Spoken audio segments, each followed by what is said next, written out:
السلام عليكم ورحمة الله وبركاته.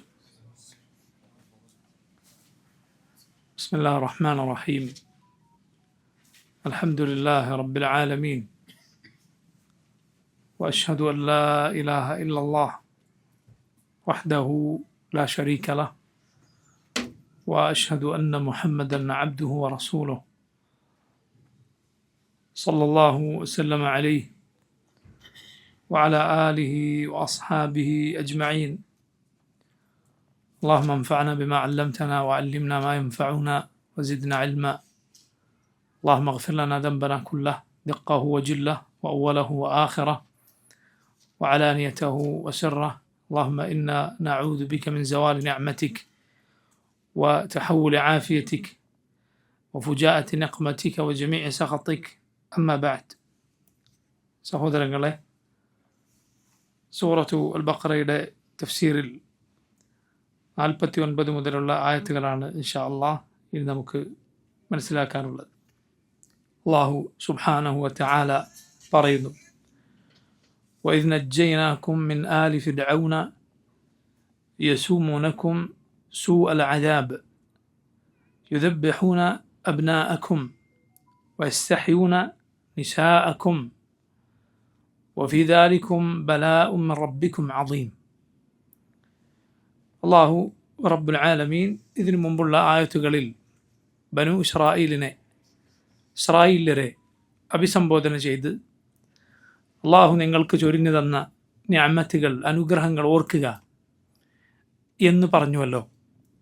അതിനുശേഷം അല്ലാഹു അവർക്ക് നൽകിയ വലിയ നിഅമത്തുകൾ, മഹത്തരമായ അനുഗ്രഹങ്ങൾ അല്ലാഹു എണ്ണി പറയുകയാണ്, ഓരോന്നോരോന്നായി വിവരിക്കുകയാണ് ഇനിയുള്ള ആയത്തുകളിൽ. സൂറത്തുൽ ബഖറയിൽ വലിയൊരു ഭാഗം നമുക്ക് ഇസ്രായേലരെ കുറിച്ച്, അവരോടുള്ള അല്ലാഹുവിൻ്റെ ഓർമ്മപ്പെടുത്തലുകൾ കാണാം. നമുക്കും അറിയാവുന്നതുപോലെ അല്ലാഹു മൂസ അലൈഹിസ്സലാമിനെ കുറിച്ചാണ് ഖുർആനിൽ ഏറ്റവും അധികം പറഞ്ഞത്. മൂസാ നബിയെക്കുറിച്ചുള്ള അല്ലാഹുവിൻ്റെ വിവരണത്തിൽ സ്വാഭാവികമായി ആരെക്കുറിച്ചുള്ള വിവരണം ഉണ്ടാകും? മൂസാ നബിയുടെ ജനതയുടെ, ഇസ്രായേലരുടെ വിവരണം ഉണ്ടാകും. അല്ലാഹു അവൻ്റെ കിതാബിൽ അവരെക്കുറിച്ച് പറഞ്ഞത് എന്തിനാണെന്ന് സുബ്ഹാനല്ലാഹ് റസൂലുള്ളാഹി സ്വല്ലല്ലാഹു അലൈഹി വസല്ലം ഒരു ഹദീസ് നമുക്ക് ഓർമ്മപ്പെടുത്തി തരുന്നു. നബി സല്ലല്ലാഹു അലൈഹി വസല്ലം പറഞ്ഞു: ലതത്തബിഉന്ന സനന മൻ കാന ഖബ്ലകും ശിബ്റൻ ബിശിബ്റിൻ വദിറാഅൻ ബിദിറാഇൻ ഹത്താ ലൗ ദഖലൂ ജുഹറ ദബ്ബിൻ ലതബഅ്തുമൂഹും. നിങ്ങൾക്ക് മുൻപുള്ളവരുടെ ദുഷിച്ച ചര്യകളെ പിൻപറ്റുക തന്നെ ചെയ്യും. ഷിബ്റൻ ബിഷിബ്റിൻ വ ദിറാഅൻ ബിദിറാഇൻ, ചാണിന് ചാണായി മുഴത്തിന് മുഴമായി. ഹത്താ ലൗ ദഖലൂ ജുഹറ ദബ്ബിൻ ലതബഅ്തുമൂഹും, അവരൊരു ഉടുമ്പിൻ്റെ മാളത്തിൽ കയറിയാൽ അതിൽ പോലും നിങ്ങൾ അവരെ പിൻപറ്റും. സഹാബത്ത് ചോദിച്ചു: ആൽ യഹൂദ വൻ നസാറ, നബിയെ യഹൂദികളെയും നസ്രാനികളെയുമാണോ അങ്ങ് ഉദ്ദേശിക്കുന്നത്? നബി സല്ലല്ലാഹു അലൈഹി വസല്ലം പറഞ്ഞു: ഫമൻ, അവരല്ലാതെ പിന്നെ ആരെയാണ്?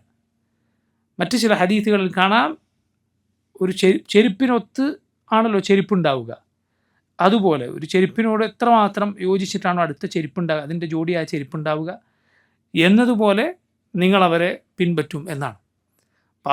അവർക്ക് പറ്റിയ അബദ്ധങ്ങൾ ഈ ഉമ്മത്തിൽ ആവർത്തിക്കപ്പെടും എന്നത് സുബ്ഹാനല്ലാഹ് അല്ലാഹു അവരുടെ ചരിത്രം വിവരിച്ചതിൽ നമുക്കുള്ള മുന്നറിയിപ്പുണ്ട്.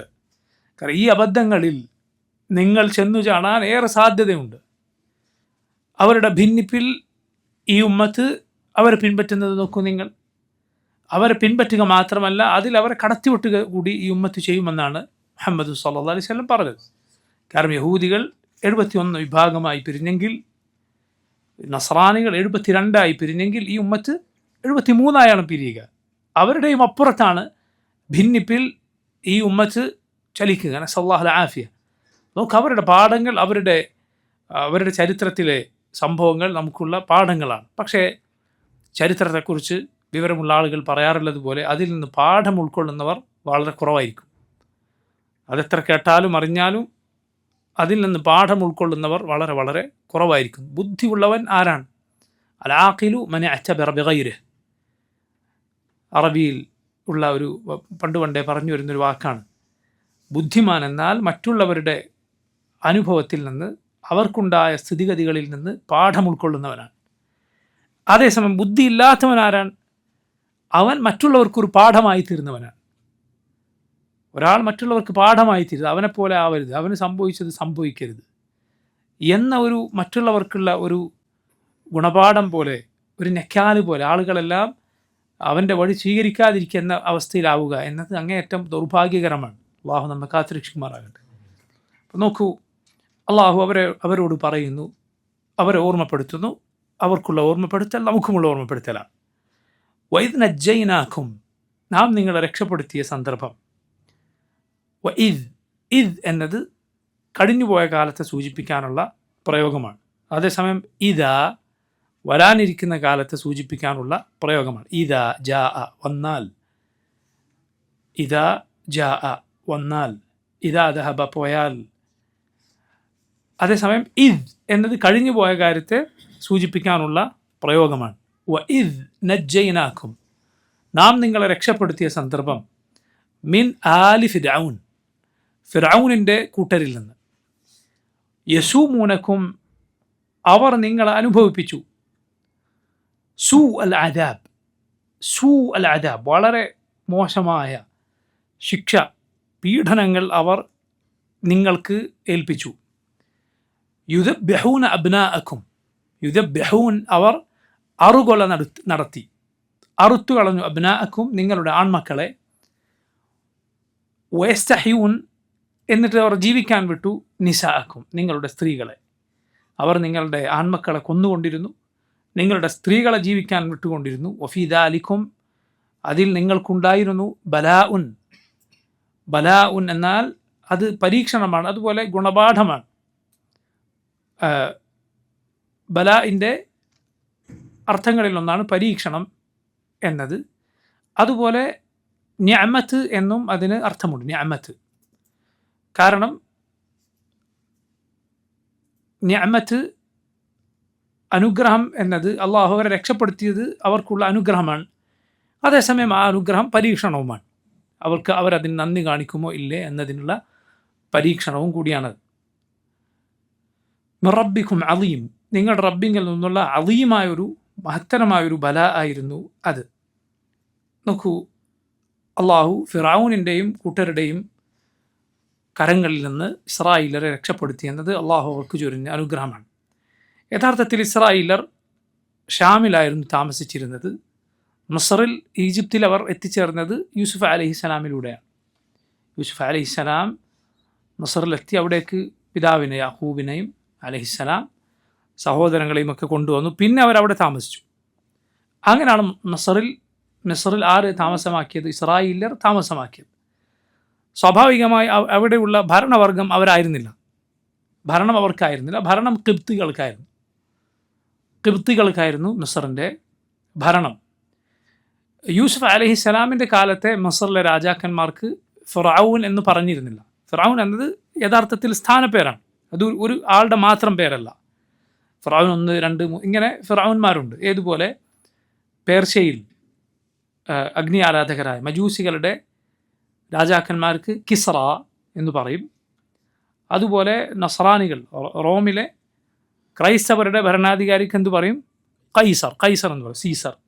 കൈസർ എന്ന് അവരും ഇപ്പുറത്ത് കിസ്റ എന്നും അറിയപ്പെടും. അതുപോലെ മറ്റ് ചില നാടുകളിൽ, ഇപ്പോൾ അബ്സീനിയയിൽ, എത്യോപ്യയിൽ അവിടെയുള്ള രാജാക്കന്മാരുടെ പൊതുവായ പേരാണ് നജ്ജാഷി എന്നത്. നജ്ജാഷി അത് ഒരാളുടെ മാത്രം പേരല്ല. അതുപോലെ ഫിറഔൻ മസറിലെ രാജാക്കന്മാരുടെ പേരായിരുന്നു. പക്ഷേ യൂസുഫ് അലൈഹിസ്സലാമിൻ്റെ കാലത്ത് ആ സ്ഥാനപ്പേര് അവർക്കുണ്ടായിരുന്നില്ല. അതുകൊണ്ടാണ് യൂസുഫ് അലൈഹിസ്സലാമിൻ്റെ ചരിത്രത്തിൽ അള്ളാഹു അവിടെയുള്ള ഭരണാധികാരിയെ പറയുമ്പോൾ മലിക് എന്നാണ് പറഞ്ഞിട്ടുള്ളത്. മലിക്, അവിടെയുള്ള രാജാവ്. ഫിറഔൻ എന്ന് പറഞ്ഞിട്ടില്ല. അങ്ങനെ യൂസുഫ് അലൈഹിസ്സലാമിൻ്റെ കാലത്താണ് ഇസ്രായേലർ മസറിൽ എത്തിയത്. പിന്നീട് യൂസുഫ് അലൈഹിസ്സലാമിൻ്റെ കാലശേഷം കാലങ്ങൾ കഴിഞ്ഞപ്പോൾ അവർക്ക് ഉണ്ടായിരുന്ന സ്ഥാനം മിസ്റിൽ നഷ്ടപ്പെട്ടു. യൂസുഫ് നബിയുടെ കാലത്ത് അവർക്ക് വലിയ സ്ഥാനം മിസ്റിലുണ്ടായിരുന്നു. കാരണം അവർ യൂസുഫ് നബിയുടെ കുടുംബക്കാരാണ്. ആ സ്ഥാനം അവർക്കുണ്ടായിരുന്നു. പക്ഷെ പിന്നീട് അവർക്ക് ആ സ്ഥാനം നഷ്ടപ്പെട്ടു. ഫിറഔൻ മൂസ അലൈഹിസ്സലാമിൻ്റെ എതിരാളിയായിരുന്ന ഫറഔനിൻ്റെ കാലമായപ്പോഴേക്ക് അവരുടെ അവസ്ഥ വളരെ വളരെ മോശമായി തീർന്നു. ഫറഔൻ ലോകത്തറിയപ്പെട്ട കൊടും ക്രൂരന്മാരിൽ ഒരുവനാണ്. അതുപോലെ ലോക ചരിത്രത്തിൽ നിരീശ്വരവാദിയായി അള്ളാഹുവിനെ നാവുകൊണ്ട് നിഷേധിച്ച, കൽബിൽ അവൻ അറിയാം റബ്ബുണ്ട് എന്ന് അറിയാം, കൽബിലെ കേവലമായ അറിവ് പ്രയോജനപ്പെടുകയില്ല, അത് അംഗീകരിച്ചില്ല എങ്കിൽ കേവലം അറിയാമെന്നത് പ്രയോജനപ്പെടുകയില്ല. അള്ളാഹുവിനെ നിഷേധിച്ച നിരീശ്വരവാദികൾ ലോകത്തിൻ്റെ ചരിത്രത്തിൽ വളരെ വളരെ കുറവാണ്, വളരെ കുറവാണ്. അവരിൽ ഏറ്റവും അറിയപ്പെട്ടവനാണ് ഫിറഔൻ. അതുകൊണ്ട് തന്നെ ദുനിയാവിലെ നിരീശ്വരവാദികളുടെ മതനിഷേധികളുടെ നേതാവാണെന്ന് ചോദിച്ചാൽ ഫിറഔനാണ്. കാരണം അവൻ പറഞ്ഞു, മാ അലിംതു ലക്കും മിൻ ഇലാഹിൻ ഗൈരി, ഞാനല്ലാതെ ഒരു ഇലാഹ് നിങ്ങൾക്കുണ്ട് എന്ന് എനിക്കറിയില്ല, മറ്റൊരു ഇലാഹിനെ എനിക്കറിയില്ല. അവൻ പറഞ്ഞു, യാ ഹാമാൻ, ഓ ഹാമാൻ, നീ എനിക്കൊരു വലിയ കെട്ടിടം പണിത് തരിക. ലഅല്ലി അത്തല, ഞാൻ മുകളിൽ കയറി നോക്കട്ടെ, ഇലാഹി മൂസ പറയുന്ന ഇലാഹ് അവിടെ ഉണ്ടോ എന്ന് ഞാൻ നോക്കട്ടെ എന്ന് പറഞ്ഞ അങ്ങേയറ്റത്തെ ധിക്കാരിയായവൻ. അന റബ്ബുക്കുമുൽ ആല, ഞാനാണ് നിങ്ങളുടെ ഉന്നതനായ റബ്ബ് എന്ന് പറയാൻ മാത്രം അഹങ്കാരം കാണിച്ചവൻ. അതുകൊണ്ട് അവൻ്റെ കുഫറിൽ ഖുർആനിൽ വിശ്വസിക്കുന്ന ഒരാൾ ഒരിക്കലും സംശയിച്ചുകൂടാ. പണ്ഡിതന്മാർ പ്രത്യേകം അത് പറഞ്ഞിട്ടുണ്ട്. ഇബ്ൻ ഹജർ അസ്ഖലാനി റഹിമഹുല്ലാഹ് അദ്ദേഹം പറഞ്ഞത് കാണാം, ഒരാൾ ഫിറഔൻ എങ്ങാനും കാഫറല്ല എന്ന് പറഞ്ഞാൽ അവൻ ഇസ്ലാമിൽ പുറത്താണ്, ഇസ്ലാമിൽ അവന് സ്ഥാനമില്ല, അവൻ ഇസ്ലാമിൽ പുറത്താണ്. അങ്ങനെ പറയുന്ന ആരെങ്കിലും ഉണ്ടാവുമോ? അങ്ങനെ പറഞ്ഞ ഇസ്ലാം അവകാശപ്പെട്ട ആളുകളുണ്ട്. സൂഫികളിൽ ഒരു വിഭാഗം ഈ അഭിപ്രായക്കാരാണ്. സുബ്ഹാനല്ലാഹ്, മലയാളത്തിൽ ഇത് എഴുതി വെച്ചിട്ടുണ്ട്. മലയാളത്തിൽ ഇബ്നു അറബി എന്നു പേരുള്ള ധാരാളം പണ്ഡിതന്മാർ കാഫിറും മുർത്തദ്ദുമാണ് എന്ന് വിധി പറഞ്ഞിട്ടുള്ള ഇബ്നു അറബി, സ്പെയിനിൽ ജീവിച്ചിരുന്ന അങ്ങേയറ്റത്തെ കുഫർ പറഞ്ഞിരുന്ന, ആ കുഫർ കുത്തി നിറച്ച പല കിതാബുകളും രചിച്ച ആളാണ് ഇബ്നു അറബി. ഈ ഇബ്നു അറബിയുടെ പേരിൽ സൂഫികൾക്കിടയിൽ തരീഖത്തുണ്ട്. തരീഖത്തിൻ്റെ പേര് അക്ബരിയ തരീഖത്ത് എന്നാണ്. കാരണം ഇയാളെ ഷെയ്ഖുൽ അക്ബർ എന്നാണ് അവർ വിളിക്കുന്നത്, ഏറ്റവും വലിയ ഷെയ്ഖ്. നമ്മുടെ നാട്ടിൽ ഈ തരീഖത്തിൻ്റെ ആളുകളുണ്ട്, അവർ മലയാളത്തിൽ പുസ്തകങ്ങൾ എഴുതിയിട്ടുണ്ട്. അവർ പറഞ്ഞത് ഫിറഔൻ വലിയ ഏറ്റവും വലിയ മുഅ്മിനാണ് എന്ന്. കാഫറല്ല എന്ന് മാത്രമല്ല, മുഅ്മിനീങ്ങളിൽ പലരെക്കാളും നല്ല ഈമാൻ ഉണ്ടായിരുന്ന ആളാണ്. എന്താ കാരണം? കാരണം അവരുടെ വാദപ്രകാരം എല്ലാം റബ്ബാണ്, എല്ലാത്തിനും റബ്ബുണ്ട്, ഇലാഹുണ്ട്. അപ്പോൾ തന്നിലെ ഇലാഹിനെ തിരിച്ചറിഞ്ഞവനാണ് ആര്? ഫിറഔൻ. അപ്പോൾ ഞാൻ റബ്ബുക്കുമുൽ അല, ഞാനാണ് റബ്ബ് എന്ന് പറഞ്ഞു. മലയാളത്തിൽ പുസ്തകത്തിൽ ഈ ഖൗമി എഴുതി വെച്ചിട്ടുണ്ട്. അതുപോലെ അവരുടെ ചില പുസ്തകങ്ങളിലെ തലക്കെട്ട് തന്നെ സത്യനിഷേധത്തിലെ സത്യം എന്നാണ് മലയാളത്തിൽ പരിഭാഷപ്പെടുത്തിയാണ്. എന്താ അതിൻ്റെ അറബിയിലേക്ക് നമ്മൾ പറഞ്ഞാൽ കുഫറിലെ ഹക്ക് എന്നാണ്, സത്യനിഷേധത്തിലെ സത്യം. എന്നിട്ട് എന്താണ് അവർ എഴുതിയത്? ബിംബങ്ങളെ ആരാധിക്കുന്നവരും യഥാർത്ഥത്തിൽ അള്ളാഹുവിനെയാണ് ആരാധിക്കുന്നത്, കാരണം അതിലും അള്ളാഹു ഉണ്ട്. ഈ ആളുകൾ അറബിയിൽ പറഞ്ഞിട്ടുണ്ട്, വമൽ കെൽബു വൽ ഖിൻസീറു ഇല്ലാ ഇലാഹുന, നഊദു ബില്ലാഹ് നഊദു ബില്ലാഹ്. അവർ പറഞ്ഞ വാക്കാണ്, കെൽബും ഖിൻസീറൊക്കെ ഞങ്ങൾ ഇലാഹാണ്. അല്ലാഹു മുസ്തആൻ, സുബ്ഹാനല്ലാഹ്. അല്ലാഹു റബ്ബുൽ ആലമീൻ ഇസ്ലാമിലേക്കും അഹ്ലുസുന്നത്തിൻ്റെ വഴിയിലേക്കും ഹിദായത്ത് നൽകിയ തൗഹീദ് അള്ളാഹു നമുക്ക് പഠിപ്പിച്ചു തന്നതിന് എത്ര റബ്ബിന് ശുക്ർ പറഞ്ഞാലും മതിയാവുകയില്ല. കാരണം ഷഹാദത്ത് പറയുന്നു, നാവ് കൊണ്ട് പറയുന്ന ലാ ഇലാഹ ഇല്ലല്ലാഹ് ഞങ്ങൾ അംഗീകരിച്ചു എന്ന് നാവ് കൊണ്ട് അവകാശപ്പെടുന്ന ആളുകൾ എഴുതി വെച്ച വാദങ്ങളാണ്. ഈ ഇങ്ങനെയുള്ള പുസ്തകങ്ങൾ മലയാളത്തിലേക്ക് പരിഭാഷപ്പെടുത്തിയ ഒരാളെക്കുറിച്ച് നമ്മുടെ നാട്ടിൽ സമസ്തക്കാർ അവരുടെ ഒരു പ്രസിദ്ധീകരണത്തിൽ എഴുതിയത് സുന്നി സാഹിത്യ തറവാട്ടിലെ കാവലാൾ എന്നാണ്. മരിച്ചുപോയി, KVM പന്താവൂർ എന്ന പേരുള്ള ഒരാൾ. ഈ സകല കുഫറിൻ്റെ കിതാബുകളും മലയാളത്തിലേക്ക് പരിഭാഷപ്പെടുത്തിയ ഒരാളാണ്. അയാളെ പറ്റി ഇവരുടെ ഒരു പ്രസിദ്ധീകരണത്തിൽ എഴുതിയത് സുന്നി സാഹിത്യ തറവാട്ടിലെ സാധാരണ ആളല്ല, കാവലാളാണ് എന്ന് എഴുതിയത് കാണാം. അവസാനം ഈ പുസ്തകങ്ങളൊക്കെ ആളുകൾക്കിടയിൽ പ്രചരിപ്പിക്കപ്പെട്ടപ്പോൾ അവരിലെ ഒരു നേതാവ് ഒരിക്കൽ പറഞ്ഞ അയാൾ മാനസിക രോഗിയാണ്. നോക്കി, നിങ്ങൾ ഇത്രയും പുസ്തകങ്ങൾ എഴുതി അതൊക്കെ പ്രസിദ്ധീകരിച്ച് എന്നിട്ട് അയാളെ സാഹിത്യ തറവാട്ടിലെ കാവലാണെന്ന് പറഞ്ഞു. ആളുകൾ ഇത് പിടിച്ചപ്പോൾ പറയാണ് അയാൾക്ക് മാനസിക രോഗമാണ് എന്ന്. അപ്പോൾ ഒരാൾ പറഞ്ഞു, കൂട്ടരെ മാനസിക രോഗം എന്നത് നിങ്ങളുടെ കൂട്ടത്തിലൊരു ഡിസ്ക്വാളിഫിക്കേഷൻ അല്ല, മറിച്ച് നിങ്ങളുടെ കൂട്ടത്തിലെ ഒരു യോഗ്യതയാണിത്. കാരണം ഈ പറഞ്ഞ പല ഔലിയാക്കളുടെയും മേന്മയായി പറയുന്നത് വട്ടാണെന്നാണ്. നഊദു ബില്ലാഹ്, നഊദു ബില്ലാഹ്. നോക്കൂ നിങ്ങൾ, എങ്ങനെയാണ് ഭ്രാന്ത് ഒരു യോഗ്യതയായി മാറുക? നമ്മുടെ റസൂൽ സല്ലല്ലാഹു അലൈഹി വസല്ലം ജുനൂൻ, ഭ്രാന്ത് മുശ്രിക്കുകൾ ആരോപിച്ചപ്പോൾ അള്ളാഹു പറഞ്ഞത് വഇന്നക ലഅലാ ഖുലുഖിൻ അളീം, നബി അങ്ങ് ഏറ്റവും ശ്രേഷ്ഠമായ സ്വഭാവത്തിനുടമയാണ്. അങ്ങ് ഭ്രാന്തിനോ അതുപോലുള്ള ബുദ്ധിമോശത്തിനോ ഉടമയല്ല, മറിച്ച് വഇന്നക ലഅലാ ഖുലുഖിൻ അളീം, ഏറ്റവും മഹത്തരമായ സ്വഭാവത്തിനുടമയാണ്. നബി സല്ലല്ലാഹു അലൈഹി വസല്ലം അതിൽ നിന്ന് കാവൽ തേടുകയാണ് ചെയ്തത്. അല്ലാഹുമ്മ ഇന്നി അഊദു ബിക മിനൽ ജുനൂനി വൽ ജുദാമി വൽ ബറസി വസയ്യിൽ അസ്ഖാം. അള്ളാഹു ഭ്രാന്തിൽ നിന്ന്, വെള്ളപ്പാണ്ടിൽ നിന്ന്, കുഷ്ഠരോഗത്തിൽ നിന്ന്, മോശമായ രോഗങ്ങളിൽ നിന്ന് ഞാൻ നിന്നോട് കാവൽ തേടുന്നു. റസൂലുള്ളാഹി സ്വല്ലല്ലാഹു അലൈഹി വസല്ലം പറഞ്ഞ ദുആ. കാരണം ഒരു വീട്ടിൽ സാധാരണ ഒരു രോഗം ഉള്ള ഒരാൾ ഉണ്ടാകുന്നതിനേക്കാൾ ആ വീട്ടുകാർക്ക് പ്രയാസം ഉണ്ടാക്കുന്ന കാര്യമാണ് അവിടെ ഒരു മാനസിക രോഗി ഉണ്ടാകുന്നുള്ളത്. നഊദു ബില്ലാഹ്, സല്ലല്ലാഹു അലൈഹി വസല്ലം. അത് മേന്മയായി പറയുക. അപ്പോൾ മേന്മയായി പറയുന്ന കൂട്ടരാണ്. അപ്പം മാനസിക രോഗിയാണെന്ന് പറയുന്നതിൽ അർത്ഥമില്ല. പറഞ്ഞു വന്ന് ഇതുപോലെയുള്ള പുസ്തകങ്ങൾ, എത്രയോ ഇസ്ലാമിക് ലൈബ്രറികൾ എന്ന് പറയുന്ന പുസ്തകങ്ങൾ, ഇയാളുടെ പുസ്തകങ്ങൾ ഷെൽഫുകളിൽ നിരനിരയായി വെച്ചിട്ടുണ്ട് ഇന്നും. ഇത് വായിച്ചിട്ട് ഈ വക തരീഖത്തിലേക്ക് പോകുന്ന ആളുകളുണ്ട്. ആ ഖൗമിൻ്റെ വാദമാണ് എന്ത്? ഫിറഔൻ മുഅ്മിനാണ് എന്നല്ല, ഈമാൻ തികഞ്ഞ ആളാണ് എന്ന്. ഇവർ തന്നെ എത്രയോ ബഹുമാനിക്കുന്ന ശാഫിഈ മദ്ഹബിൽ അത്രയും അറിയപ്പെട്ട സഹീൽ ബുഖാരിക്ക് ഇത്രയും ബൃഹത്തായ ഫത്ഹുൽ ബാരിയെ പോലെ ഒരു വിശദീകരണം ബുഖാരിക്ക് ചരിത്രത്തിൽ ഒരാളും എഴുതിയിട്ടില്ല. അതിന് മുമ്പുള്ള കിതാബുകളിലെ എല്ലാ ഉപകാരപ്രദമായ ഗുണപാഠങ്ങളും ആ കിതാബിലുണ്ട് എന്നതാണ് ഫത്ഹുൽ ബാരി. അതിനുശേഷം ബുഖാരിക്ക് എഴുതിയ വിശദീകരണങ്ങളൊക്കെ ഫത്ഹുൽ ബാരി അവലംബിച്ചിട്ടാണ് എന്നാണ്. അത്രയും ശ്രേഷ്ഠമായ കിതാബ് എഴുതിയ ഇവർ ബഹുമാനിക്കുന്ന ഇബ്നു ഹജർ അസ്ഖലാനി അദ്ദേഹം പറഞ്ഞത് കാണാം. ആരെങ്കിലും ഫിറഔൻ മുസ്ലിമാണെന്ന് പറഞ്ഞ് അവൻ്റെ കുഫറിൽ സംശയിച്ച് അവൻ ഇസ്ലാം എന്ന് പുറത്താണ്. കാരണം അള്ളാഹു ഇതുപോലൊരു കാഫിറിനെ പരിചയപ്പെടുത്തിയിട്ടില്ല. ഖുർആനിൽ റബ്ബ് ഇവനെ പോലൊരു കാഫിറിനെ വേറെ പറഞ്ഞിട്ടില്ല. അള്ളാഹു പറയുകയാണ് അവൻ്റെ ആലിൽ നിന്ന്, അവൻ്റെ കുടുംബത്തിൽ നിന്ന് അള്ളാഹു നിങ്ങളെ രക്ഷപ്പെടുത്തിയപ്പോൾ. നോക്കൂ, അവൻ്റെ ക്രൂരത നോക്കൂ നിങ്ങൾ, അവൻ്റെ ക്രൂരത നിങ്ങൾ നോക്കൂ. കാരണം കുഫറിൽ ഒരു മനുഷ്യൻ എത്തിപ്പെട്ടാൽ പിന്നെ അവന് എന്ത് ക്രൂരതയാണ് ചെയ്തുകൂടാത്തത്? അള്ളാഹുവിൽ പ്രതീക്ഷയില്ലാത്ത ഒരു നിരീക്ഷകൻ തൻ്റെ മുകളിലുണ്ട് എന്ന് വിശ്വസിക്കാത്ത ഒരാൾക്ക് പിന്നെ എന്ത് ക്രൂരതയാണ് ചെയ്തുകൂടാത്തത്? അതുകൊണ്ടാണ് ലോകത്ത് നിരീശ്വരവാദികളായിട്ടുള്ള ആളുകൾ ചെയ്തതുപോലെ, അവർ മനുഷ്യരെ കൊന്നുകൂട്ടിയതുപോലെ ഒരാളും ചെയ്തിട്ടില്ല എന്ന്. ലോകത്തിന് ചരിത്രം എടുത്തു നോക്കൂ. നിരീശ്വരവാദികളും കമ്മ്യൂണിസ്റ്റുകളുമൊക്കെ ലോകത്ത് ആളുകളെ കൊന്നതുപോലെ മറ്റൊരാളും ലോകത്ത് മനുഷ്യരെ കൊന്നിട്ടില്ല. കാരണം ഈ കുഫർ എന്ന് പറയുന്നത് അവനെ അങ്ങേയറ്റത്തെ അഹങ്കാരിയാക്കി തീർക്കും. എന്തും തുടച്ചു നീക്കാൻ അവനൊരു തടസ്സവും ഉണ്ടാവില്ല. തനിക്ക് എതിരായി, തൻ്റെ താല്പര്യങ്ങൾക്കെതിരായി ആര് വന്നാലും, അത് കോടിക്കണക്കിന് മനുഷ്യരാണെങ്കിലും പോലും അവരെ നശിപ്പിക്കാൻ അവർക്ക് യാതൊരു ബുദ്ധിമുട്ടും ഒരു മനസ്സിലൊരു സങ്കോചവും ഉണ്ടാവുകയില്ല. ഫിറഔൻ അങ്ങനെയുള്ള ഒരുവനായിരുന്നു. അവൻ്റെ ആളുകളിൽ നിന്ന് അള്ളാഹു നിങ്ങളെ രക്ഷപ്പെടുത്തിയത് നിങ്ങൾ ഓർക്കുക. അവൻ നിങ്ങളെ കഠിനമായ ശിക്ഷക്ക് വിധേയരാക്കിയിരുന്നു.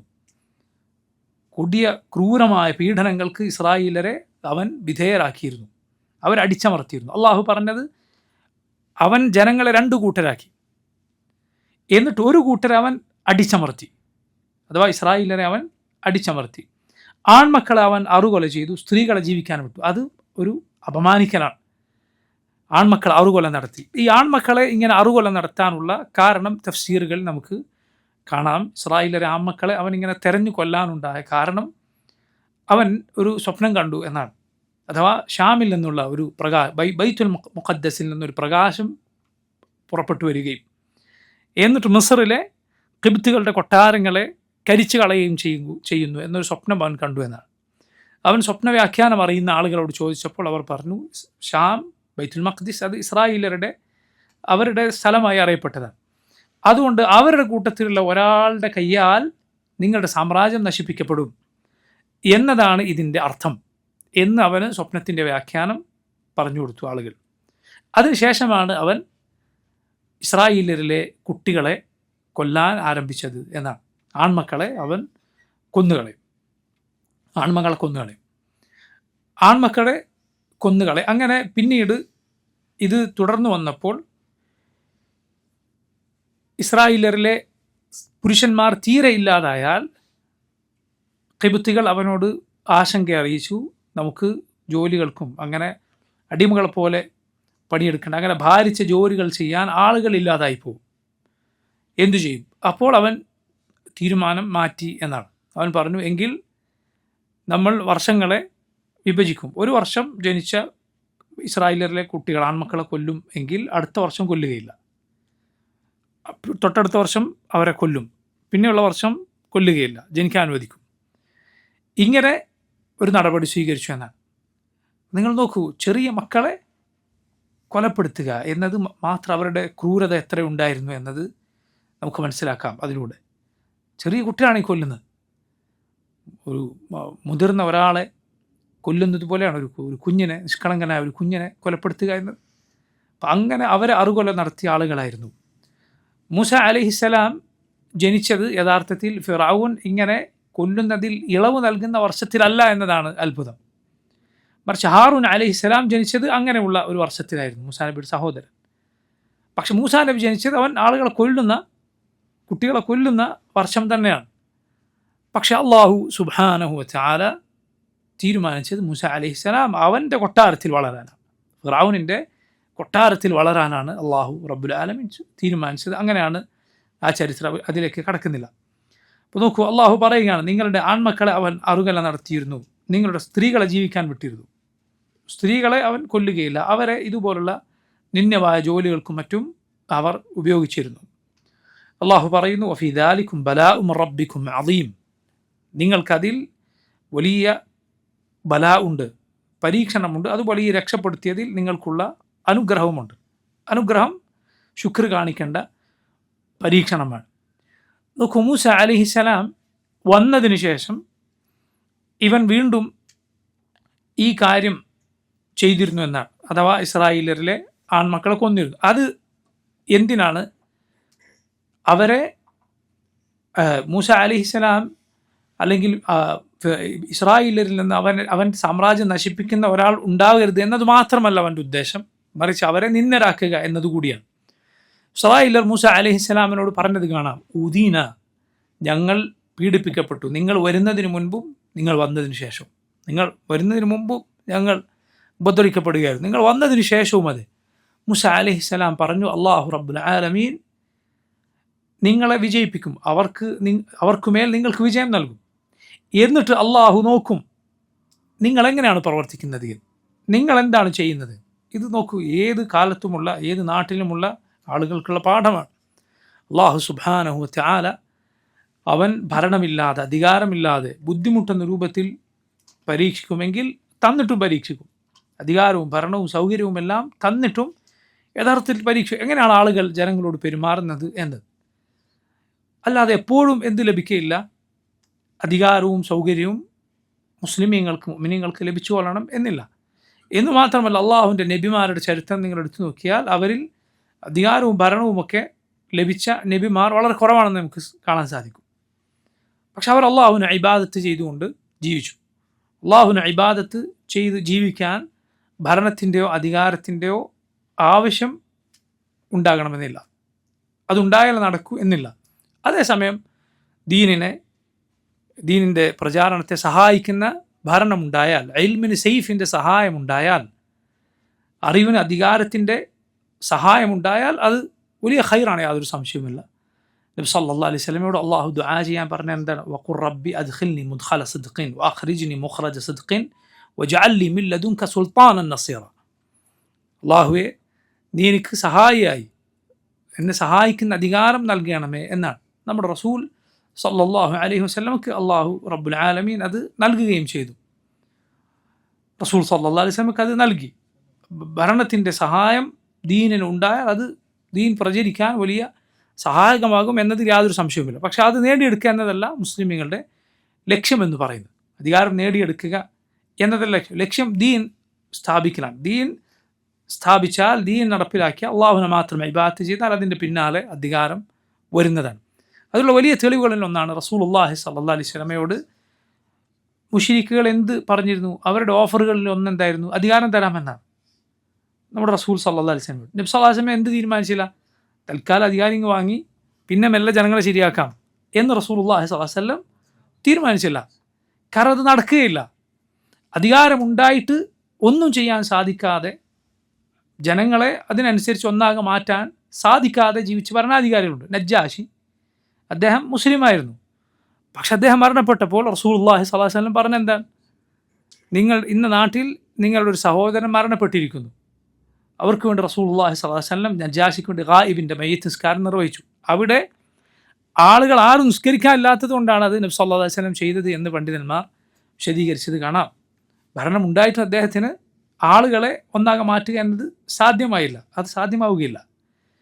നോക്കൂ, നസ്രാനികളിൽപ്പെട്ട ചില ഭരണാധികാരികൾ ഇസ്ലാം സ്വീകരിക്കുകയും സ്വീകരിച്ചതിന് രാജാവിനെ കൊട്ടാരത്തിൽ ആളുകൾ കൊന്നുകളയുകയും ചെയ്ത ചരിത്രമുണ്ട്.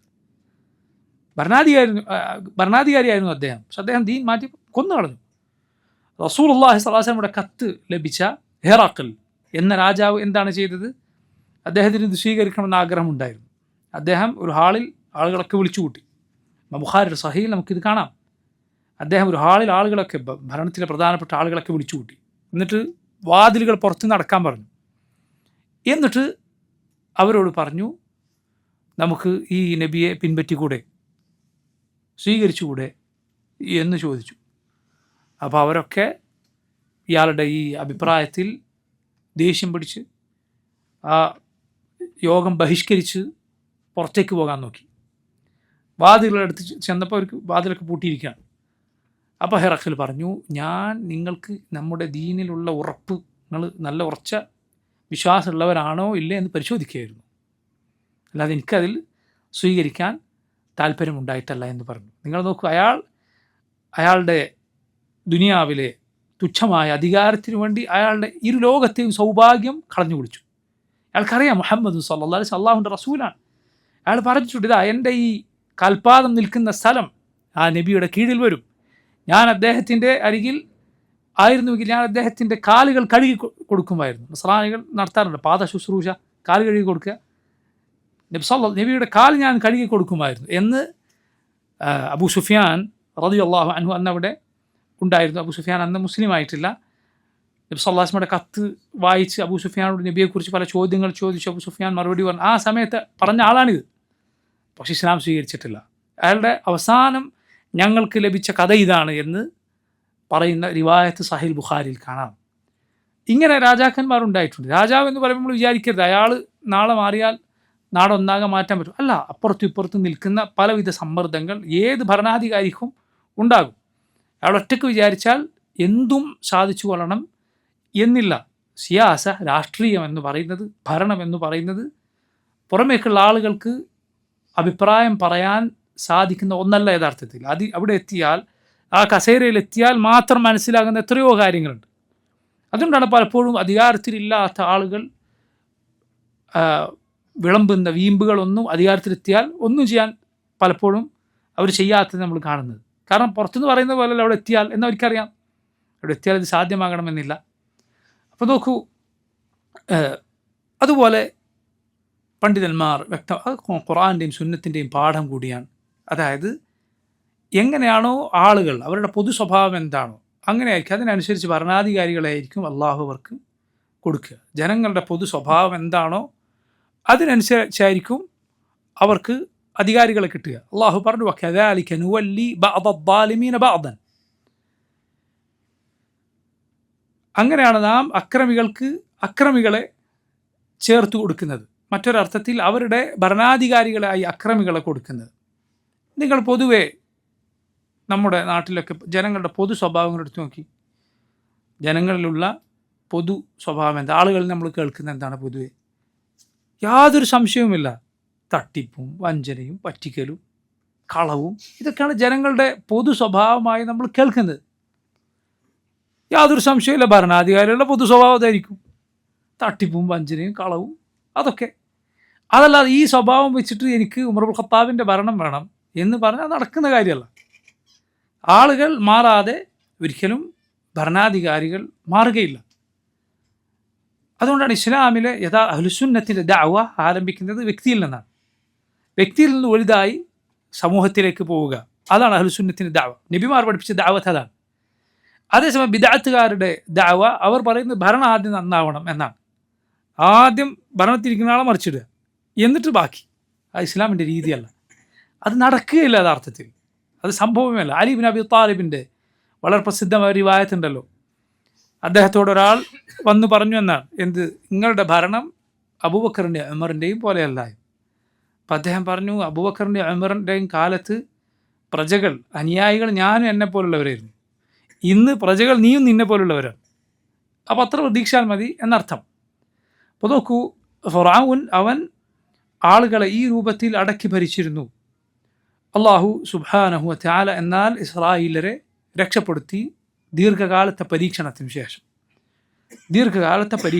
പരീക്ഷണത്തിൻ്റെ ഒടുക്കം വിജയമാണ്, സംശയമില്ല. സബറിൻ്റെ ഒടുക്കം തുറവിയാണ്. നബി സല്ലല്ലാഹു അലൈഹി വസല്ലം പറഞ്ഞു, അന്ന നസ്റ മഅ സബർ, അള്ളാഹുവിൻ്റെ സഹായം ഉണ്ടാവുക ക്ഷമയുടെ കൂടെയാണ്. വഅന്നൽ ഫറജ മഅൽ കർബ്, ബുദ്ധിമുട്ടിൻ്റെ കൂടെയാണ് പോംവഴി ഉണ്ടാവുക. വഅന്ന മഅൽ ഉസ്രി യുസ്റാ, പ്രയാസത്തിൻ്റെ കൂടെ എളുപ്പമുണ്ട്. റസൂലുള്ളാഹി സ്വല്ലല്ലാഹു അലൈഹി വസല്ലം ഇബ്നു അബ്ബാസിനെ വിളിച്ച് പഠിപ്പിച്ചു കൊടുത്ത വാക്കുകൾ നിങ്ങൾ കേട്ടിട്ടില്ലേ? യാ ഗുലാം, മോനെ, ഇന്നി ഉഅല്ലിമുക കലിമാത്ത്, ഞാൻ നിന്നെ ചില കാര്യങ്ങൾ പഠിപ്പിച്ചു തരാം. ഇഹ്ഫദില്ലാഹ് യഹ്ഫദ്ക്, അള്ളാഹുവിനെ സൂക്ഷിക്കുക, അള്ളാഹു നിന്നെ കാത്തുകൊള്ളും. ഇഹ്ഫദില്ലാഹ് തജിദുഹു തുജാഹക്, അള്ളാഹുവിനെ സൂക്ഷിക്കുക, അള്ളാഹുവിനെ നിനക്ക് മുന്നിൽ കാണാം. ഇദാ സഅൽത ഫസ്അലില്ലാഹ്, നീ ചോദിക്കുകയാണെങ്കിൽ അള്ളാഹുവിനോട് ചോദിക്കുക. ഇദാ ഇസ്തഅൻത ഫസ്തഇൻ ബില്ലാഹ്, നീ സഹായം തേടുകയാണെങ്കിൽ അള്ളാഹുവിനോട് സഹായം തേടുക. വഅലം അന്നൽ ഉമ്മത ലൗ ഇജ്തമഅത് അലാ യൻഫഉക ബിശൈഇൻ ലം യൻഫഉക ഇല്ലാ ബിശൈഇൻ ഖദ് കതബഹു അല്ലാഹു ലക്, ജനങ്ങളൊക്കെ നിനക്ക് ഒരു ഉപകാരം ചെയ്യാൻ ഒരുമിച്ച് ചേർന്നാലും അള്ളാഹു ഉദ്ദേശിച്ചൊരു ഉപകാരമേ ചെയ്തു തരാൻ കഴിയൂ. വലൗ ഇജ്തമഉ അലാ യദുറൂക ബിശൈഇൻ ലം യദുറൂക ബിശൈഇൻ ഇല്ലാ മാ ഖദ് കതബഹു അല്ലാഹു അലൈക്, അവരെല്ലാം നിന്നെ ഉപദ്രവിക്കാൻ ഒരുമിച്ച് ചേർന്നാലും അള്ളാഹു നിശ്ചയിച്ചൊരു ഉപദ്രവമേ നിനക്ക് ചെയ്യാൻ അവർക്ക് സാധിക്കുകയുള്ളൂ. റുഫിഅത്തിൽ അഖ്ലാം വജഫത്തി സുഹഫ്, ഏടുകൾ ഉണങ്ങിപ്പോയി, പേനകൾ ഉയർത്തിപ്പെട്ടു. ആ ഹദീസിലുള്ളതാണ്. തഅറഫ് ഇലല്ലാഹി ഫിർ റഖാ യഅരിഫ്ക ഫിശ്ശിദ്ദ, നീ നല്ല സുഖമുള്ള സമയത്ത് അള്ളാഹുവിനെ നിന്റെ സാന്നിധ്യം അറിയിക്കുക. അഥവാ നീ അള്ളാഹുവിനെ ഇബാദത്ത് ചെയ്ത് അള്ളാഹുവിനോട് ദുആ ചെയ്ത് അവനനുസരിച്ച് നല്ല സമയത്ത് ജീവിച്ചാൽ യഅരിഫ്ക ഫിശ്ശിദ്ദ, പ്രയാസത്തിൽ, ബുദ്ധിമുട്ടിൽ അള്ളാഹു നിന്നെ അറിയും, റബ്ബ് നിന്നെ സഹായിക്കും. ആ ഹദീസിലുള്ളതാണ് എന്ത്, വഅന്ന നസ്റ മഅ സബ്ർ, ചെറിയ കുട്ടിക്ക് പഠിപ്പിച്ചു കൊടുക്കുകയാണ്. അള്ളാഹുവിൻ്റെ സഹായം ക്ഷമയുടെ കൂടെയാണ്. വഅന്നൽ ഫറജ മഅൽ കർബ്, ബുദ്ധിമുട്ടിൻ്റെ കൂടെയാണ് പോംവഴിയുള്ളത്. വഅന്ന മഅൽ ഉസ്രി യുസ്റാ, പ്രയാസത്തിൻ്റെ കൂടെ എളുപ്പമുണ്ട് എന്ന് റസൂലുള്ളാഹി സ്വല്ലല്ലാഹു അലൈഹി വസല്ലം പറഞ്ഞു. അതുകൊണ്ട് ഒരു ജനതയും ഒരു ബുദ്ധിമുട്ടിലാണോ പ്രയാസത്തിലാണോ ഇത് എന്നേക്കുമുള്ളതാണെന്ന് വിചാരിക്കരുത്. താൽക്കാലികമാണ്. ലോകത്ത് കഴിഞ്ഞുപോയ എത്രയോ അധികാരികൾ അവരുടെ അധികാരം അള്ളാഹു എടുത്തു നീക്കിയിട്ടുണ്ട്. എത്രയോ അടിച്ചമർത്തപ്പെട്ടവർ ഭരണാധികാരികളായിട്ടുണ്ട്. ഇസ്രായേലിലുള്ള കഥ അതിന് ഏറ്റവും വലിയ ഉദാഹരണമാണ്. കാരണം ഇങ്ങനെ അടിച്ചമർത്തപ്പെട്ട വിഭാഗം പിന്നെ അധികാരികളായി മാറുകയാണ്. അള്ളാഹു അവർക്ക് അധികാരം നൽകി. നോക്കൂ, ശേഷം അള്ളാഹു അവരെ രക്ഷപ്പെടുത്തിയത് പറയുന്നു. വഇദ് ഫറഖ്നാ ബികുമുൽ ബഹ്റ ഫഅൻജയ്നാകും വഅഗ്റഖ്നാ ആല ഫിർഔന വഅൻതും തൻദുറൂൻ. വഇദ് ഫറഖ്നാ, നാം വേർപെടുത്തിയപ്പോൾ, ബികും, നിങ്ങളെയും കൊണ്ട്, അൽ ബഹ്റ, കടലിനെ വേർപെടുത്തി, നിങ്ങൾക്ക് മുന്നിൽ നിങ്ങൾക്ക് സഞ്ചരിക്കാൻ കടലിനെ നാം വേർപെടുത്തിയ സന്ദർഭം. ഫഅൻജയ്നാകും, അങ്ങനെ നാം നിങ്ങളെ രക്ഷപ്പെടുത്തി. വഅഗ്റഖ്നാ, നാം മുക്കി നശിപ്പിച്ചു, ആല ഫിർഔൻ, ഫിർഔനിൻ്റെ കൂട്ടരെ. വഅൻതും തൻദുറൂൻ, നിങ്ങൾ നോക്കിക്കൊണ്ടിരിക്കേ. നോക്ക്, അള്ളാഹു അവർക്ക് ചെയ്ത നിഅമത്തായി പറയുകയാണ്. അവരുടെ കൺമുന്നിൽ അള്ളാഹു അവരുടെ ശത്രുവിനെ നശിപ്പിച്ചു. അതിൽ നമുക്ക് മനസ്സിലാക്കാം, നമ്മെ ഉപദ്രവിക്കുന്ന ശത്രുവിനെ അള്ളാഹു നമ്മുടെ കൺമുന്നിൽ അവസാനിപ്പിക്കുക എന്നത് നിഅമത്ത്. ശത്രുവിനെ നശിപ്പിക്കുക എന്നുള്ളത് നിഅമത്താണ്. മുസ്ലിമീങ്ങളെ ഉപദ്രവിക്കുന്നവനെ അള്ളാഹു നശിപ്പിക്കുക എന്നത് നിഅമത്താണ്. അത് അവരുടെ കൺമുന്നിലായിരിക്കുക എന്നത് അതിലപ്പുറമുള്ള നിഅമത്താണ്. അതുകൊണ്ടാണ് ബദറിൽ അതേക്കുറിച്ച്, ബദറിൽ സംഭവിച്ചതിനെക്കുറിച്ച്, അതുപോലുള്ള കാര്യങ്ങളെക്കുറിച്ച് അള്ളാഹു പറഞ്ഞ എന്താണ്, വയശ്ഫി സുദൂറ ഖൗമി മുഅ്മിനീൻ, മുഅ്മിനീങ്ങളുടെ ഹൃദയത്തിന് ഷിഫ ആണത്. കാരണം അവരതുവരെ അനുഭവിച്ച പ്രയാസത്തിന് ഷിഫ ലഭിക്കാൻ. വയുദ്ഹിബ് ഗൈദ ഖുലൂബിഹിം, അവരുടെ ഹൃദയത്തിലെ ഗൈൽ, അവർക്കുണ്ടായിരുന്ന രോഷം, ഇത്രയും ഉപദ്രവിച്ച ആളുകളെ അള്ളാഹു നശിപ്പിച്ച് കാണുമ്പോഴുള്ള അവരുടെ ഹൃദയത്തിലെ പ്രയാസം നീങ്ങുകയാണ്. അത് അള്ളാഹു അവരുമായുള്ള പോരാട്ടം നിശ്ചയിച്ചതിന് പിന്നിലെ ഒരു ലക്ഷ്യമാണ്. ലക്ഷ്യമാണ്. ഇബ്നുൽ ഖയ്യിം റഹിമഹുല്ലാഹ് അദ്ദേഹം പറഞ്ഞ മനോഹരമായ കാര്യങ്ങളിലൊന്നാണ്, അള്ളാഹു റബ്ബുൽ ആലമീൻ നമുക്ക് ഹറാമാക്കിയിട്ടുണ്ട്, ഹറാമായ ശഹ്വത്തുകളുണ്ട്, ഹറാമായ ലൈംഗിക മോഹങ്ങളുണ്ട്. എന്നാൽ അള്ളാഹു അതിന് പകരം ഏറ്റവും നല്ലത് ഹലാലിൽ നിശ്ചയിച്ചിട്ടുണ്ട്. റബ്ബ് സുബ്ഹാനഹു തആല ഭക്ഷണം, പാനീയം പലതും മോശമായത് പലതും ഹറാമാക്കിയിട്ടുണ്ട്. പക്ഷേ അതിൽ ഏറ്റവും നല്ലതും നമുക്ക് സന്തോഷം ഉളവാക്കുന്നതും ഹലാലിൽ നിശ്ചയിച്ചിട്ടുണ്ട്. അതുപോലെ നോക്കൂ, അക്രമം, ആളുകളെ ഉപദ്രവിക്കുക എന്നത് അള്ളാഹു ഹറാമാക്കിയിട്ടുണ്ട്. പക്ഷെ അതിൽ ന്യായമായതും മുഅ്മിനീങ്ങളുടെ ഹൃദയത്തിലെ അവരുടെ പ്രയാസവും ബുദ്ധിമുട്ടും അവരുടെ രോഷവും തീർക്കുന്ന, അവരുടെ ഹൃദയത്തിൽ ശമനം നൽകുന്നത് അള്ളാഹു അവൻ അനുവദിച്ച ജിഹാദിൽ നിശ്ചയിച്ചിട്ടുണ്ട്. മനസ്സിലായില്ലേ? കാരണം അത് മുഅ്മിനീങ്ങൾക്ക് ശമനം പകരുന്നതാണ്. ഇസ്ലാമിലെ യഥാർത്ഥ ജിഹാദിനെ കുറിച്ച്, ഇസ്ലാമിൽ അനുവദിക്കപ്പെട്ട അതിൻ്റെ നിബന്ധനകൾ പാലിച്ചുകൊണ്ടുള്ള യുദ്ധത്തെക്കുറിച്ചാണ് സംസാരം. അതല്ലാതെ ഇതിൻ്റെ പേരിൽ നടത്തപ്പെടുന്ന തെറ്റായ കാര്യങ്ങളെക്കുറിച്ചല്ല. യഥാർത്ഥത്തിൽ നബി സല്ലല്ലാഹു അലൈഹി വസല്ലം ചെയ്ത് നോക്കൂ, സഹാബത്ത് ചെയ്ത് നോക്കൂ, അള്ളാഹു അതേക്കുറിച്ച് പറഞ്ഞതാണ്. വയശ്ഫി സുദൂറ ഖൗമിൻ മുഅ്മിനീൻ, മുഅ്മിനീങ്ങളുടെ ഹൃദയത്തിന് ശിഫാ നൽകുന്നതാണ്. കാരണം അള്ളാഹുവിൻ്റെ ശത്രുക്കൾ, ഇത്രയും നബിയെയും സഹാബത്തിനെയും ദ്രോഹിച്ചവർ, അവർ അടിയുന്നത് കാണുന്നത് മുഅ്മിനീങ്ങൾക്ക് സന്തോഷം പകരുന്ന കാര്യമാണ്. അതുകൊണ്ടാണ് മുഅ്മിനീങ്ങൾ അതിൽ സന്തോഷിച്ചത്. ബദറിൽ വിജയിച്ച് സന്തോഷത്തോടെയാണ് മുസ്ലിമീങ്ങൾ തിരിച്ചു വന്നത്. ഫത്ഹു മക്കയിൽ റസൂലുള്ളാഹി സ്വല്ലല്ലാഹു അലൈഹി വസല്ലം സഹാബത്തും സന്തോഷിച്ചിരുന്നു. പക്ഷെ ആ സന്തോഷത്തിൽ വിനയം കാണിച്ചിരുന്നു. നിങ്ങൾ നോക്കൂ, നമ്മുടെ റസൂൽ സല്ലല്ലാഹു അലൈഹി വസല്ലം മക്കയിൽ ഫത്ഹിൻ്റെ സമയത്ത് പ്രവേശിച്ചത് എങ്ങനെയാണ്? തലകുനിച്ചിട്ടാണ്. അല്ലാഹു അക്ബർ. എന്തിനാണത്? അഹങ്കാരത്തിൻ്റെ ഒരു ലാഞ്ചന പോലും വരാത്ത രൂപത്തിൽ. ആളുകൾ ഇത് പകരം വീട്ടലിൻ്റെ ദിനമാണെന്ന് പറഞ്ഞപ്പോൾ നബി സല്ലല്ലാഹു അലൈഹി വസല്ലം പറഞ്ഞല്ല, ഇത് മാപ്പ് നൽകുന്ന ദിനമാണ്. മക്ക ഫതഹിൻ്റെ ദിനത്തിൽ അള്ളാഹുവിൻ്റെ റസൂൽ സല്ലല്ലാഹു അലൈഹി വസല്ലം അവിടെ കാരണം എപ്പോഴും വിജയവും സന്തോഷവും ഉണ്ടാകുമ്പോൾ വരാൻ വളരെ വളരെ സാധ്യതയുള്ള കാര്യം എന്താണ്? അഹങ്കാരമാണ്. ഒരിക്കലും ഒരു മുസ്ലിമിന് യോജിച്ചതല്ല. അള്ളാഹു നമ്മെ നശിപ്പിച്ച് കളയുന്ന കാര്യം കൂടിയാണ്. അള്ളാഹു നമ്മെ നശിപ്പിച്ച് കളയും. ഇവിടെ എന്ത് രൂപത്തിൽ, പ്രത്യേകിച്ച് യുദ്ധങ്ങളിൽ അവിടെ വിജയമുണ്ടാവുക അഹങ്കാരം ആളുകൾക്കുണ്ടാക്കി സല്ലല്ലാഹു അലൈഹി വസല്ലം അത് വളരെ സൂക്ഷിച്ചിരുന്നു. മറിച്ച് അതിനെ ശുക്റാക്കി മാറ്റുക, അള്ളാഹുവിനുള്ള നന്ദിയാക്കി മാറ്റുക എന്നതാണ്. പറഞ്ഞു വന്നത്, ശത്രുക്കളെ അള്ളാഹു ഈ രൂപത്തിൽ നശിപ്പിക്കുന്നത് മുഅ്മിനീങ്ങൾക്കുള്ള നിഅമത്താണ്. അത് ഈ ആയത്തിലുള്ള തെളിവാണ്. കാരണം നിഅമത്തുകളുടെ കൂട്ടത്തിൽ അള്ളാഹു എന്തെണ്ണി ശത്രുവിനെ നശിപ്പിച്ചത് എണ്ണിയിരിക്കുന്നു. അതിൻ്റെ വലിപ്പം കൂടും കൺമുന്നിൽ ആയാൽ അള്ളാഹു റബ്ബുൽ ആലമീൻ ഇസ്രായേലരെ രക്ഷപ്പെടുത്തിയത് ഏറെ അത്ഭുതകരമായ രക്ഷപ്പെടുത്തലാണ്.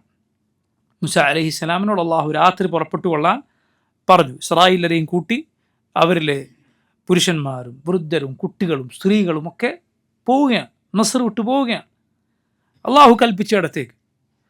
ഫിറഔൻ ഇത് മനസ്സിലാക്കി. അവൻ്റെ സൈന്യങ്ങളെ മുഴുവൻ വിളിച്ചു. എന്നിട്ട് പിന്നാലെ പുറപ്പെട്ടു. അവർ കടലിന് മുന്നിലെത്തി.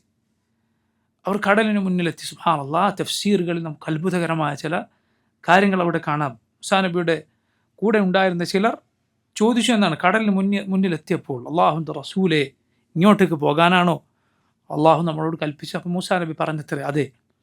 അവരിൽ ചിലർ അവരുടെ കുതിര ഓടിച്ച് കടലിലേക്ക് പോകാൻ ശ്രമിച്ചു എന്നാണ്. കാരണം അള്ളാഹു ഇത് കൽപ്പിച്ചാണെങ്കിൽ ഇത് ഉറപ്പാണ്, ഇങ്ങോട്ടാണ് പോകേണ്ടത്. അപ്പോൾ നോക്കുകയെങ്കിൽ ഇങ്ങനെ പറഞ്ഞു. ആളുകൾ മൂസാ നബിയോട് പറഞ്ഞു, ഇന്നാ ലമുദ്റകൂൻ, നമ്മൾ പിടിക്കപ്പെട്ടു. മൂസാ അലൈഹിസ്സലാം പറഞ്ഞു, ഖല്ല ഇന്ന മഇ റബ്ബി സയഹ്ദീൻ, അല്ല, എൻ്റെ കൂടെ എൻ്റെ റബ്ബുണ്ട്, അവൻ എനിക്ക് വഴി കാണിച്ചു തരും. അള്ളാഹു മൂസാ അലൈഹിസ്സലാമിനോട് ആ വടിയെടുത്ത് കടലിലടിക്കാൻ പറഞ്ഞു. കടൽ രണ്ടു ഭാഗത്തേക്ക് വഴിമാറി. തഫ്സീറുകളിൽ നമുക്ക് കാണാം 12 വഴികളായി തീർന്നു എന്ന് ചില മുഫസ്സിറുകൾ, മുൻഗാമികളിൽ ചിലർ അഭിപ്രായപ്പെട്ടത് കാണാം.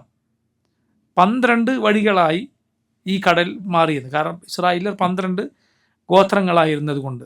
എന്നിട്ട് ഓരോ ഗോത്രവും ഓരോ വഴിയിലൂടെ രക്ഷപ്പെട്ടു എന്ന് ചില മുഫസ്സിറുകൾ അങ്ങനെ പറഞ്ഞത് കാണാം. വല്ലാഹു അലം.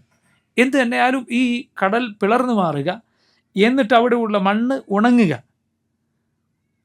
അള്ളാഹു അത് പ്രത്യേകം പറഞ്ഞു, ആ വഴി ഉണങ്ങിയിരിക്കുന്നു, അവർ അതിലേക്ക് ആണ്ടുപോകാതിരിക്കാൻ. അങ്ങനെ ഇസ്രായേലർ ആ കടൽ കടന്ന് രക്ഷപ്പെട്ടു.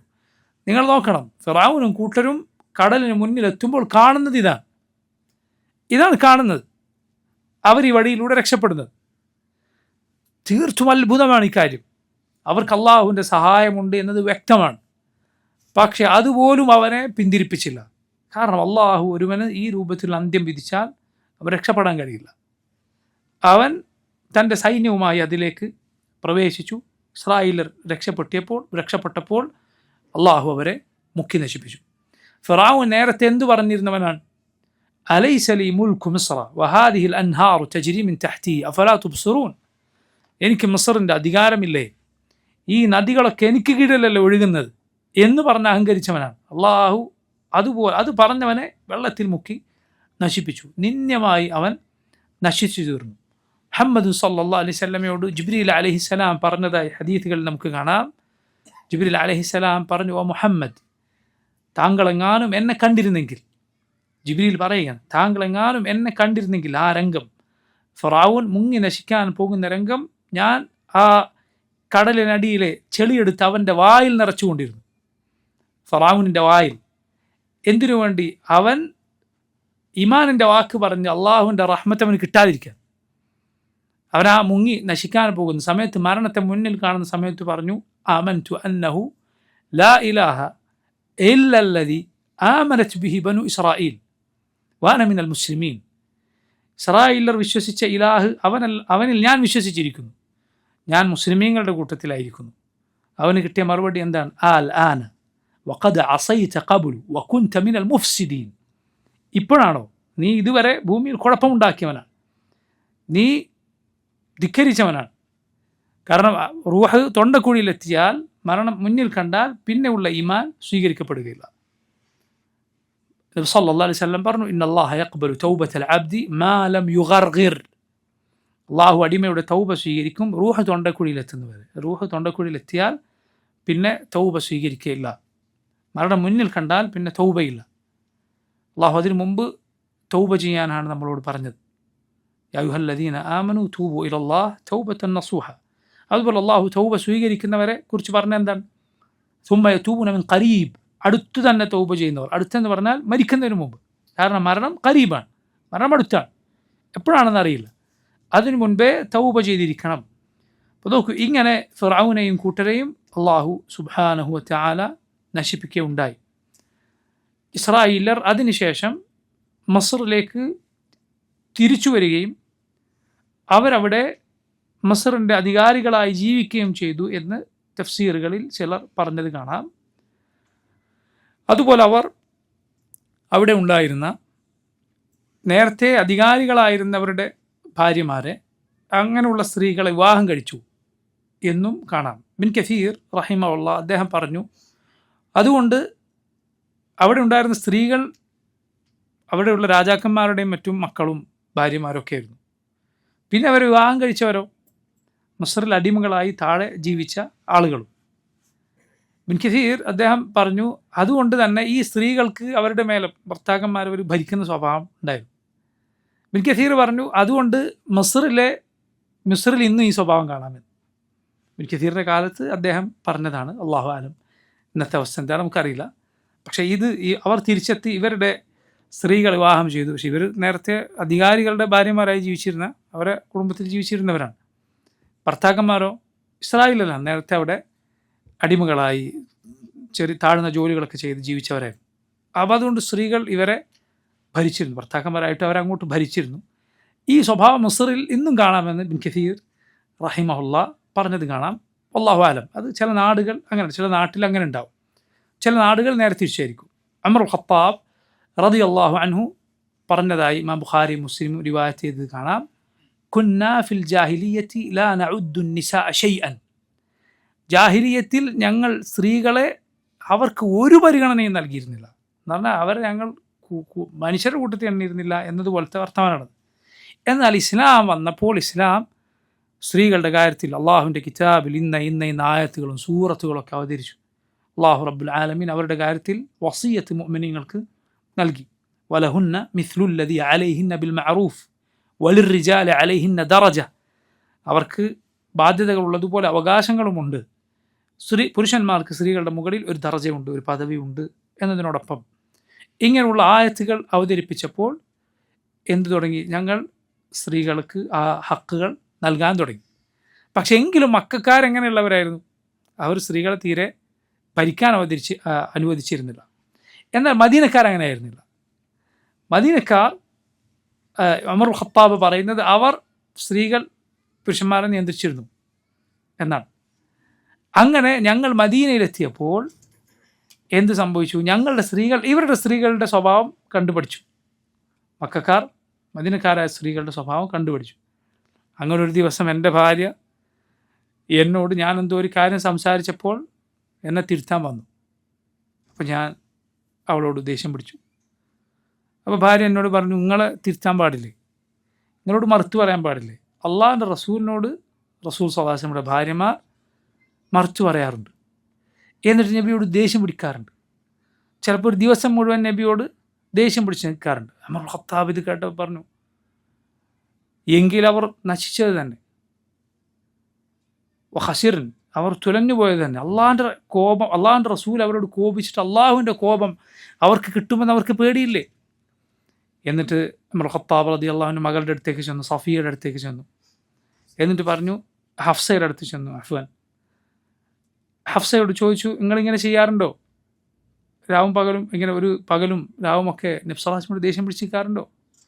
നിൻ്റെ അയൽവാസി നിന്നെക്കാൾ ഭംഗിയുള്ള, നബിക്കിഷ്ടമുള്ള നിൻ്റെ കൂട്ടുകാരിയെ കണ്ട് നീ കളിക്കാൻ നിൽക്കരുത്. മകളോട് പറയണം. ആരാണ് ഉദ്ദേശിച്ചത്? ആയിഷ റളിയല്ലാഹു അൻഹയാണ് ഉദ്ദേശിച്ചത്. അങ്ങനെ ഉമർ ഖത്താബ് റളിയല്ലാഹു അൻഹു നബിയുടെ ഭാര്യമാരുടെ ഓരോരുത്തരുടെ അരികിലേക്ക് ചെല്ലാൻ തുടങ്ങി. ഉമ്മു സലമ ആയിഷ റളിയല്ലാഹു അൻഹയുടെ അരികിൽ ചെന്നിട്ട് ഇതുപോലെ പറഞ്ഞു. ആയിഷ റളിയല്ലാഹു അൻഹ പറഞ്ഞു, നിങ്ങളുടെ മോളെ കാര്യം നോക്കിയാൽ മതി. ഉമ്മു സലമയുടെ അടുത്തേക്ക് ചെന്നു. അപ്പോൾ ഉമ്മു സലമ പറഞ്ഞു, ഉമ്മു സലമ ഉമർ ഖത്താബിൻ്റെ കുടുംബക്കാരി കൂടിയാണ്. ഉമ്മു സലമ പറഞ്ഞു, ഉമർ, നിങ്ങൾ എല്ലാ കാര്യത്തിലും ഇടപെട്ട് കയറി അവസാനം നബിയുടെയും ഭാര്യമാരുടെയും കാര്യത്തിൽ വരെ ഇടപെടാൻ തുടങ്ങിയല്ലോ. ഉമർ ഖത്താബ് പറഞ്ഞു, അത് കേട്ടപ്പോൾ എനിക്ക് പിന്നെ ഒന്നും പറയാൻ തോന്നിയില്ല, എൻ്റെ വാക്കുകൾ മുട്ടിപ്പോയി. കാരണം ആ മറുപടി എനിക്ക് പിന്നെ ഒന്നും പറയാൻ പറ്റിയില്ല. അങ്ങനെ ഇരിക്കെ ഉമർ ഖത്താബ് പറയുകയാണ് റളിയല്ലാഹു അൻഹു, ഞങ്ങൾ സംസാരിക്കാറുണ്ടായിരുന്നു, ഖസ്സാനിലെ രാജാവ് മദീനയെ ആക്രമിക്കാൻ വരാൻ പോവുകയാണ്. അങ്ങനെ ഒരു സംസാരം മദീനക്കാർക്കിടയിലുണ്ടായിരുന്നു. ഞാൻ എൻ്റെ ഒരു അൻസാരിയായ ഒരു കൂട്ടുകാരനും ഊഴം വെച്ച് നബി സല്ലല്ലാഹു അലൈഹി വസല്ലമയുടെ അരികിലേക്ക് ചെല്ലുമായിരുന്നു. അദ്ദേഹം കാലികളെ മേയ്ക്കാൻ ചെല്ലുമ്പോൾ ഞാൻ നബിയുടെ മജ്ലിസിലിരിക്കും, അദ്ദേഹം ഇരിക്കുമ്പോൾ ഞാൻ കാലികളെ മേയ്ക്കാൻ ചെല്ലും. അങ്ങനെ ഊഴം വെച്ച് ഒരിക്കലും ഈ കൂട്ടുകാരൻ വന്ന് എൻ്റെ വാതിലിൽ ശക്തമായി മുട്ടുകയാണ്, ഉച്ചത്തിൽ മുട്ടുകയാണ്. ഞാൻ പേടിച്ചു പോയി. ഞാൻ തുറന്നിട്ട് ചോദിച്ചു, വാതിലിനോട്ട് ചോദിച്ചു, എന്ത് പറ്റി? ഖസ്സാനിലെ ആ രാജാവ് മദീനയെ ആക്രമിക്കാൻ വന്നോ? അപ്പോൾ അയാൾ പറഞ്ഞു, അല്ല, അതിനേക്കാൾ വലുത് സംഭവിച്ചിരിക്കുന്നു. അപ്പോൾ പറഞ്ഞു, അതെന്താണ്? തല്ലഖ റസൂലുള്ളാഹി സ്വല്ലല്ലാഹു അലൈഹി വസല്ലം നിസാഅ, അല്ലാഹുവിൻ്റെ റസൂൽ സല്ലല്ലാഹു അലൈഹി വസല്ലം നബിയുടെ ഭാര്യമാരെ തലാഖ് ചൊല്ലിയിരിക്കുന്നു. അപ്പോൾ ഉമർ ആദ്യം പറഞ്ഞു, ഹഫ്സയുടെ കാര്യം പൊക്കാൻ. ഞാൻ അവരോട് ആദ്യമേ പറഞ്ഞിരുന്നു, അള്ളാഹുവിൻ്റെ റസൂലിനെ ദേഷ്യം പിടിപ്പിക്കരുത്. അങ്ങനെ ഉമർ റളിയല്ലാഹു അൻഹു മകളുടെ അടുത്തേക്ക് ചെന്നു, ഹഫ്സയുടെ അടുത്ത് ചെന്നപ്പോൾ ഹഫ്സ കരയുകയാണ്. ഉമർ ഹഫ്സയുടെ അടുത്ത് ചെന്നു.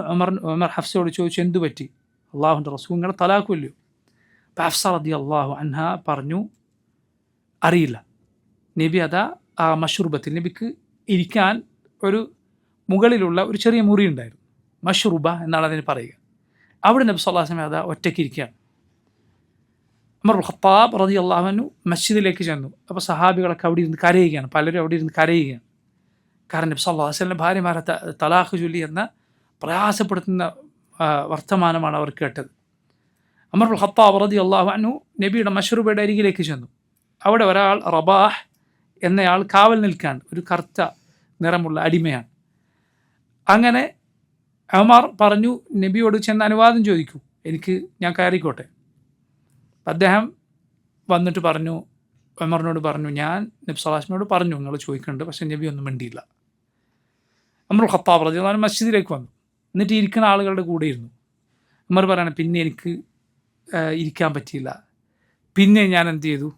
അയാളുടെ അടുത്തേക്ക് ചെന്ന് നബിയോട് അനുവാദം ചോദിക്കാൻ പറഞ്ഞു.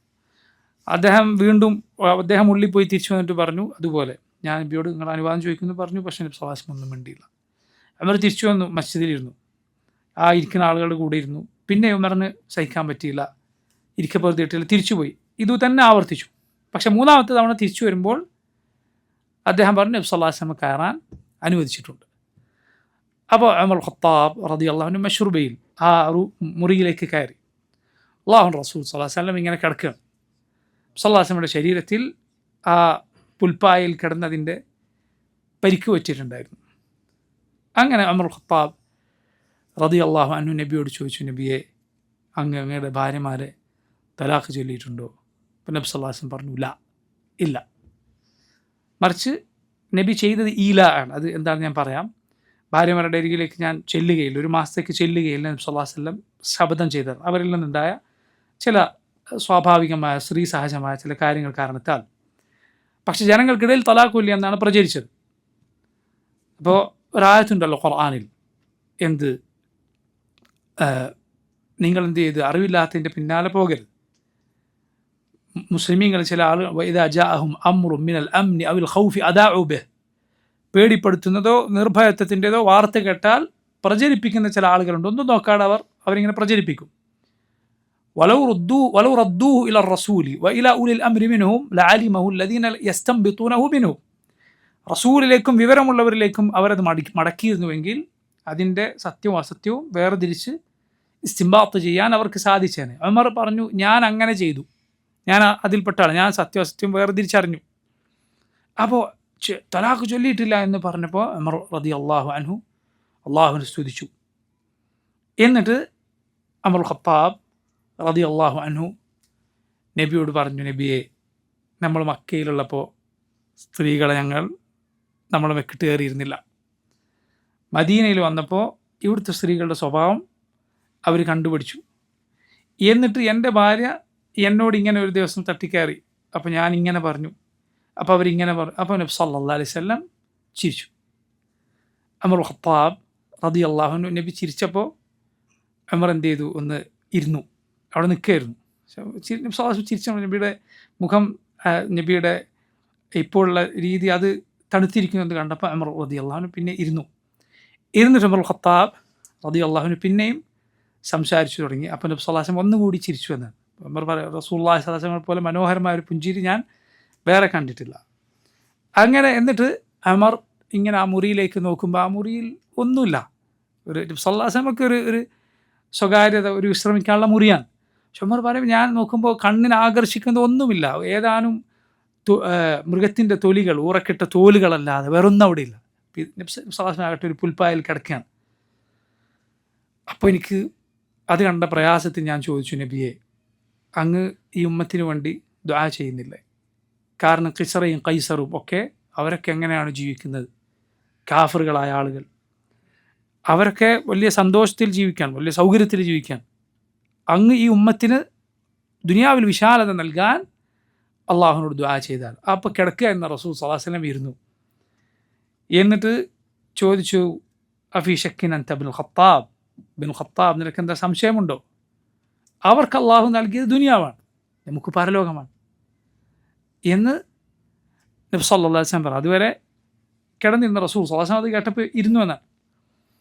ഉമർ ഖത്താബ് നബി സല്ലല്ലാഹു അലൈഹി വസല്ലമയോട് പറഞ്ഞു, നബിയെ, ഈ ഭാര്യമാരുടെ കാര്യം പിന്നെ സംസാരിച്ചു. ഭാര്യമാരെ അവർ താങ്കൾ ഉപദ്രവിക്കുകയാണ്, അവരെ താങ്കൾ നബി അങ്ങ് തലാഖ് ചൊല്ലിയാൽ അള്ളാഹു അവരെക്കാൾ നല്ലവരെ താങ്കൾക്ക് പകരം നൽകും. നബി, അങ്ങയുടെ സഹായിയായി അള്ളാഹു ഉണ്ട്, അതുപോലെ മലായിക്കത്തുണ്ട്, ഞാനും അബൂബക്കറുമുണ്ട്. അള്ളാഹു ഉമർ ഖത്താബ് റളിയല്ലാഹു അൻഹു പറഞ്ഞ കാര്യങ്ങൾ പല സന്ദർഭങ്ങളിൽ ആയത്തായി അവതരിപ്പിച്ചത് നമുക്കറിയാം. സൂറത്ത് തഹ്രീമിലെ ആയത്തുകൾ നോക്കൂ, ഉമർ ഈ പറഞ്ഞ കാര്യമാണ്. എന്ത്? നബിയുടെ ഭാര്യമാരെക്കുറിച്ച് അള്ളാഹു പറഞ്ഞു, വഇൻ തളാഹറ അലൈഹി ഫഇന്നല്ലാഹ ഹുവ മൗലാഹു വജിബ്രീലു വസാലിഹുൽ മുഅ്മിനീൻ. നബിയുടെ ഭാര്യമാർ നബിക്കെതിരിൽ നീങ്ങുകയാണ് എങ്കിൽ അള്ളാഹുവാണ് നബിയുടെ രക്ഷാധികാരി, ജിബ്രീലാണ്, സാലിഹുൽ മുഅ്മിനീൻ, മുഅ്മിനീങ്ങളുടെ സാലിഹീങ്ങളായ മുഅ്മിനീങ്ങളുമാണ്. ഉമർ പറഞ്ഞ വാക്കാണ്. ഞാനുണ്ട്, മൽക്കലുണ്ട്, അബൂബക്കറും, അള്ളാഹുണ്ട്, മലായിക്കത്തിനും, ഞാനും അബൂബക്കറുമുണ്ട് എന്ന് നബി സല്ലല്ലാഹു അലൈഹി വസല്ലം യഥാർത്ഥത്തിൽ ഈലാ ചെയ്ത്. ഈല എന്ന് പറഞ്ഞാൽ ഭാര്യമാരുടെ അരികിലേക്ക് ചെല്ലുകയില്ല എന്ന ശപഥമാണ്.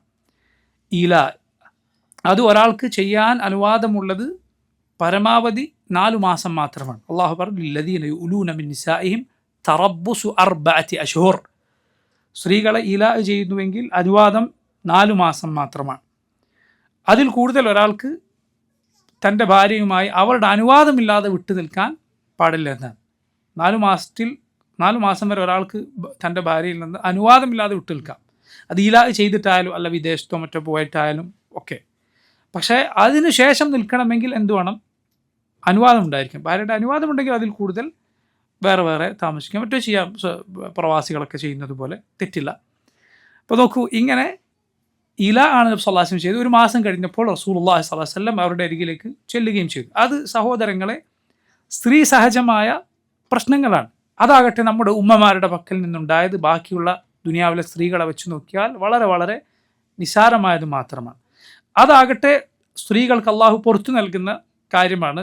പ്രത്യേകിച്ച് ഒരു ഭർത്താവിന് ഒന്നിലധികം ഭാര്യമാരുണ്ടാകുമ്പോൾ സ്ത്രീകൾ തമ്മിൽ അവരുടെ ഗൈറത്ത് കാരണത്താൽ ഉണ്ടാകുന്ന സംസാരങ്ങൾ പൊറുക്കപ്പെടുന്നതാണ് എന്നാണ്.